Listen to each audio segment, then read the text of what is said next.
GTA 6 isn't content complete, at least according to the latest comments from Jason Schreier, and on the surface that does seem a bit worrying, especially now that we're in the release year.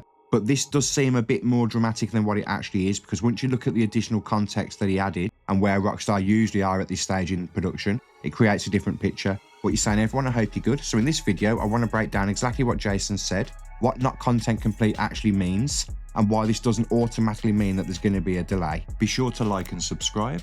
So let's get into the video.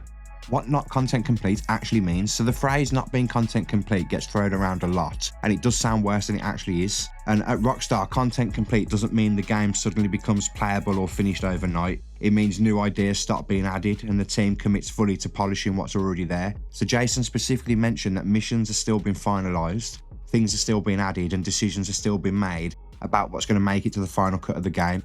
And that's actually not unusual at this stage, especially for something on the scale of a Rockstar game, when they're constantly fine-tuning and updating things as they go. So it's not about core systems being broken, this is more about refinement, selection and balance. So where GTA 6 likely is in development, so based on everything Jason said, GTA 6 still sounds like it's deep into late development but just not fully locked in. So that means most of the game exists, the structure's there, the story's there, the world's there. And what's happening now is the more difficult part, deciding what stays and what goes. And Rockstar is known for cutting content very late in development if it doesn't meet their internal standards. So entire missions, mechanics or side content can be removed, even if they technically work. And that's not instability, it's just restraint. This may not be as worrying as we had initially thought. So why November is absolutely still on the table.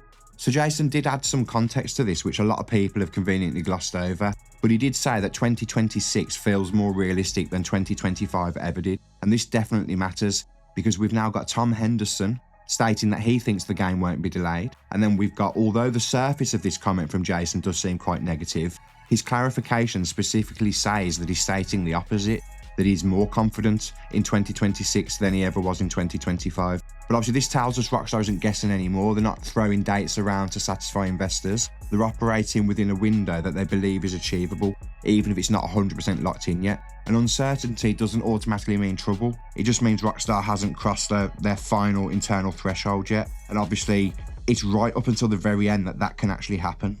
So the importance of Take-Two's fiscal year. So another key detail Jason mentioned is obviously Take-Two's fiscal year ending in March 27. So obviously that gives Rockstar flexibility. If everything goes perfectly, then November absolutely works. But if things need more time, there's still a bit of wiggle room there without blowing up the financial expectations. So that buffer is definitely intentional, and Rockstar doesn't want to put themselves in a corner. So the existence of that flexibility doesn't mean that there's a delay planned. It just means that Rockstar are protecting itself just in case one becomes necessary.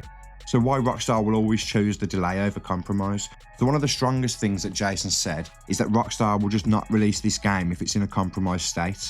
And that's obviously consistent with their history. And obviously the stakes for this are absolutely enormous. It's not just another release. This game underpins Take-Two's future, and it could cause serious issues if there's any problems. And obviously Rockstar's reputation is at risk. The gaming industry in general, if something this big fails, then it's going to have a trickle-on effect for some of the smaller games. So if Rockstar need more time, they're absolutely going to take it, even if it causes a backlash. But most importantly, the decision would come a bit later, not now. We're only fresh off the back of the last delay. So what this actually tells us about GTA 6. So when you put everything together, I don't think there's any need to panic over this. It sounds like Rockstar are just doing exactly what Rockstar always does at this stage, tightening, refining, and refusing to rush the final call. The GTA 6 not being content complete right now doesn't necessarily mean it's behind schedule. It just means Rockstar have been careful, picking and choosing, and just getting everything right down to the wire. And I'd argue that that's actually a good thing. But the main thing we need to think about here is Jason Schreier specifically stated in a follow-up post that the headline was quite misleading intentionally, and everyone's spreading something that he didn't actually say. And I think the most important thing we can take away is that he's confident in the 2026 release date more so than when it was for 2025. And if we compile that with Tom Henderson's confidence, I actually don't think this is going to be a delay. I do still think that the game is going to be on track for the 19th of November. But let me know in the comments what you think. Why this actually makes sense right now. So the important thing to remember is that Rockstar being unsure right now is actually normal. They're not actually in marketing mode yet, and they're still in decision-making mode. So this is the phase where teams argue about what stays, what goes, and what's worth the extra time. and the uncertainty disappears once those decisions are locked in, and that's when confidence returns publicly. So this update doesn't tell us GTA 6 is in trouble, it just tells us we're still just before the point where everything gets finalised, and historically that's just how Rockstar operates. So now we're just going to have a quick look at what Jason Schreier actually followed up with, because he did give some clarification. So somebody commented, "Another delay, let's go." And Jason said, despite the crappy headline, if you listen to the actual context here, it's me saying that I think fall 2026 is a more realistic window than fall 2025 was. And then the reply says, "How is that a crappy headline? It's literally what you said." And then he clarified once again, "Yes, after directly saying that Red Dead Redemption 2 was delayed twice, and I wouldn't be shocked if it's the same pattern. And directly before saying that while game development you can never be 100% certain, this feels more solid than the previous dates did. It's a crappy headline because it's taken out of context to present a misleading view that I did not in fact offer." So there we go, straight from the horse's mouth, and for me this gives clarity that we just need to calm down and not panic just yet. So there we go. So I don't think this update's a disaster. It's a reminder that Rockstar doesn't operate on hype timelines, they operate on confidence. November's still very realistic but not guaranteed. That's exactly how Rockstar wants it to be until they're absolutely certain that nothing needs to change. So if anything, for me, this update reinforces that there is a very good chance that there is going to be no delay and that the game could be coming this year.